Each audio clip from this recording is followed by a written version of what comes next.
Pagbasa ng mabuting balita ayon kay San Mateo. At nangyari nga ang lahat ng ito upang maganap ang sinalita ng Panginoon sa pamamagitan ng propeta na nagsasabi, "Narito ang dalagay magdadalang tao at manganganak ng isang lalaki, at pangalang itatawag nila sa kanya ay Emmanuel, na kung liliwanagin ay sumasa atin ang Diyos."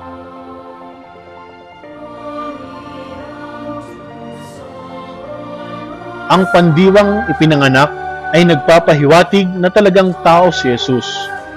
Oo nga, at tunay na Diyos din, ngunit tunay na tao rin. Sa isang banda ang anak, ang salita bilang Diyos ay galing sa Ama. Ang paggaling ay inilalapat sa pagiging anak ng anak bago pa nagkapanahon, walang simula at wala ring wakas. Ang buong pagkaanak ng anak ay dahil sa mayroon siyang ama. Sa kabilang banda, ang pandiwang ipinanganak ang nagpapakita na si Jesus ay anak ni Maria, tunay na anak ni Maria. Kung kaya si Maria ay ina ni Jesus bilang tao, tunay na ina ng manunubos, ina ng tagapagligtas. May pinagsimula ng pagiging anak ni Jesus bilang tao kay Maria. Ito ay noong sumang-ayon si Maria ng buong kababaang loob na maging ina ng tagapagligtas, ina ni Jesus, nang dalawin siya at pagpugayan at balitaan ng arkanghel na si Gabriel. Bilang anak ng Ama, si Jesucristo ay talagang nagpakita sa tuwina ng kanyang walang hanggang pag-ibig at pagtalima sa Ama. Bilang anak ni Maria, si Jesucristo na may naging masunurin sa kanyang ina na si Maria, at maging kay San Jose, ang tumatayong tatay niya dito sa lupa. Konektado lagi si Jesucristo, kumbaga sa Ama, at maging kina Santa Maria at San Jose.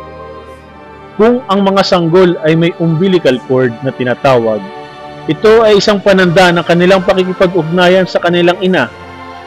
Tayo man ay tinatawag din upang lalong maging malapit sa Kanya na tumatawag kay Maria na ina, at maging kay Maria na tumatawag kay Jesus na aking anak at Panginoon. Sapagkat gayon na lamang ang pagsinta ng Diyos sa sanlibutan na ibinigay niya ang kanyang bugtong na anak upang ang sinumang sa Kanya ay sumampalataya ay huwag mapahamak, kundi magkaroon ng buhay na walang hanggan.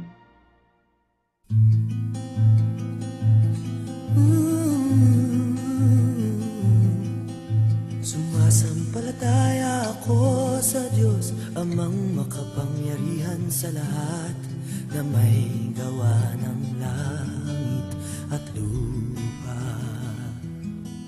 Sumasampalataya ako kay Jesucristo, isang anak ng Diyos, Panginoon natin lahat. Nagkatawang tao siya, lalang ng Espiritu Santo, ipinanganak ni Santa Mariang Birhen.